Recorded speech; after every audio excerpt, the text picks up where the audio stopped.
आप सभी को मेरा नमस्कार और स्टडी विज्ञान प्रकाश में आप सभी का हार्दिक स्वागत है।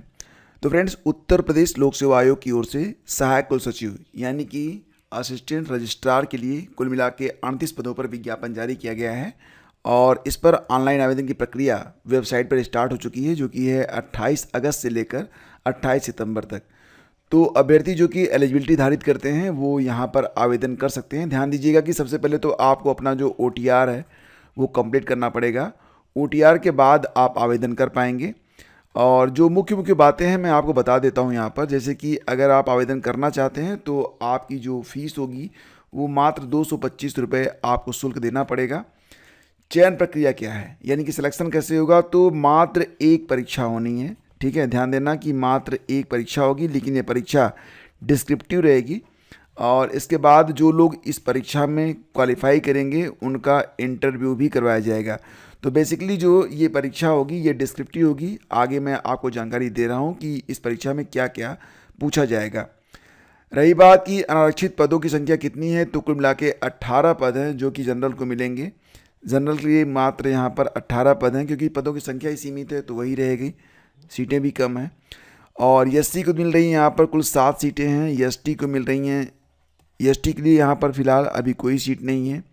OBC को दी जा रही हैं कुल मिला के 10 सीटें और जो EWS कैंडिडेट हैं उनको मिल रही हैं कुल मिला के 3 सीटें।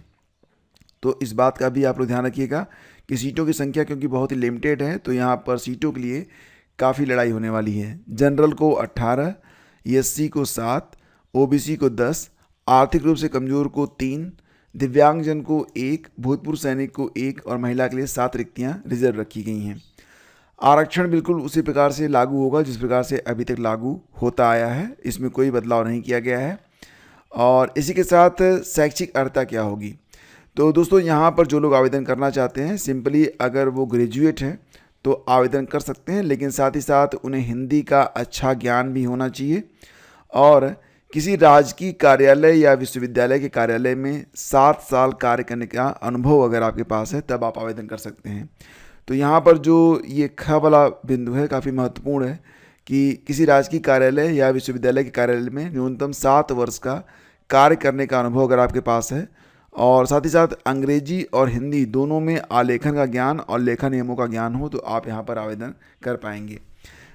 जैसे कि मान लेते हैं कुछ लोग यहाँ पर हिंदी अंग्रेजी का ज्ञान नहीं है उतना, लेकिन फिर भी 7 साल का अनुभव है, आवेदन कर देते हैं तो आगे जब आपका टेस्ट होगा, आपकी परीक्षा होगी तो उसमें ही आप बाहर हो जाएंगे।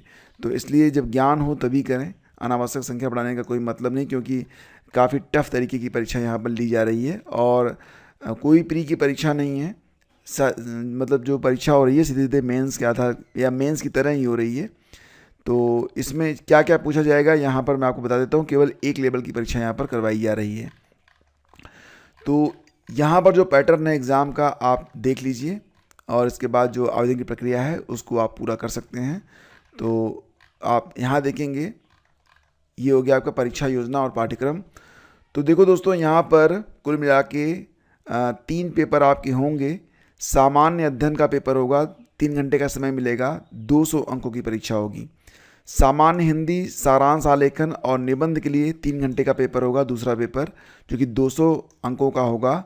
और उत्तर प्रदेश वित्तीय नियम एवं कार्यालय प्रक्रिया संबंधी नियम, इस पर आधारित 3 घंटे का एक पेपर होगा। तो कुल मिला के 3 पेपर यहाँ पर हो रहे हैं, 200, 200 और 100, यानी कि 500 अंकों के कुल मिला के 3 पेपर यहाँ पर होंगे।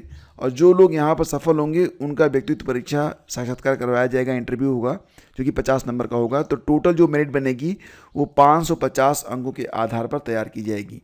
तो 550 अंकों पर आपकी जो मेरिट है वो बनाई जाएगी। तो जो लोग यहाँ पर आवेदन करना चाहते हैं बेशक कर सकते हैं, कोई दिक्कत नहीं है, लेकिन अपनी एलिजिबिलिटी और तैयारी को अभी से स्टार्ट कर दें क्योंकि सीटों की संख्या यहाँ पर काफ़ी लिमिटेड है। दोस्तों, इसी बीच एक अच्छी खबर निकल के आ रही है कि TGT PGT के 25,000 से ज़्यादा पद खाली हैं और ये बिल्कुल ऑथेंटिक डाटा है। प्रदेश भर के जो एडेड कॉलेज हैं उनमें शिक्षकों के खाली पदों की जो सूचना भेजी गई है, बताया जा रहा है कि उसमें TGT PGT के 25,000 से ज़्यादा पद वर्तमान में खाली हैं। तो जानकारी मिली कि प्रदेश के 4,512 सहायता प्राप्त माध्यमिक विद्यालयों में 25,000 से अधिक पद रिक्त हैं। अगर हम बात करें तो शिक्षा निदेशालय की ओर से हाल ही में शासन को ये डेटा भेजा गया है। तो क्योंकि ये जो डेटा है ये शिक्षा निदेशालय की ओर से भेजा गया है, तो बिल्कुल ये ऑथेंटिक डेटा होगा। और इसमें कहा जा रहा है कि टीजीटी के लिए कुल कितने पद रिक्त हैं। तो दोस्तों टीजीटी में कुल मिला के 20,999 मतलब 21,000 के आसपास जो पद हैं वो मात्र टीजीटी में रिक्त हैं। इसके अलावा देखेंगे तो पीजीटी में कुल मिला के 4,703 पद खाली हैं और प्रिंसिपल या प्रधानाचार्य के लिए कुल 2,833 पद खाली हैं। तो यहाँ पर टीजीटी, पीजीटी और प्रिंसिपल तीनों के लिए ही पद खाली हैं। और ये जो डेटा है ये शिक्षा निदेशालय की ओर से शासन को भेजा गया है। फिलहाल इन रिक्त पदों पर भर्ती तो दूर, 2 साल पहले विज्ञापित टीजीटी, पीजीटी के 4,163 पदों पर चयन के लिए लिखित परीक्षा की तिथि तक अभी घोषित नहीं हो पाई है। एग्जैक्टली देखा जाए तो अभी तक जब मैं वीडियो बना रहा हूँ तो अध्यक्ष तक की घोषणा नहीं हो पाई है कि अस्थायी अध्यक्ष कौन होगा। अभी इसके बाद एग्जामिनेशन कंट्रोलर और भी कई सारे पद हैं जो कि भरे जाने हैं। उसके बाद ही पता चल पाएगा कि टीजीटी, पीजीटी 2022 और असिस्टेंट प्रोफेसर 2022 की परीक्षा कब तक हो पाएगी। फिलहाल बहुत बड़ी संख्या है। टीजीटी, पीजीटी 2022 में 13,33,136 अभ्यर्थी जो हैं वो परीक्षा तिथि का इंतज़ार कर रहे हैं। फिलहाल अभ्यर्थी ये अंदाज़ा भी लगा रहे हैं कि परीक्षा इस साल शायद ना हो पाए, परीक्षा अगले साल ही हो पाएगी। लेकिन यहाँ पर जो सक्षम अधिकारी हैं उनका ये कहना है कि परीक्षा दिसंबर तक आयोजित करवा ली जाएगी। जो भी हो, फिलहाल अभी परीक्षा करवानी मुख्य बिंदु यहाँ पर ये है। और अभ्यर्थी जो है वो ये भी मांग कर रहे हैं कि क्योंकि 2 साल पहले की वैकेंसी है तो रिक्त पदों की संख्या जो कि लगभग 25,000 पहुँच चुकी है अभी भी, तो उन सीटों को भी 2022 की टीजीटी, पीजीटी में जोड़ दिया जाए। लेकिन यहाँ पर कुछ अभ्यर्थी ये भी मांग कर रहे हैं कि 2022 के बजाय एक नया विज्ञापन जारी किया जाए। खैर, निर्णय शासन स्तर पर लिया जाना है, तो यहाँ पर तो बस लोगों की जो डिमांड्स होती हैं वो मैं आपको यहाँ पर बता रहा हूँ।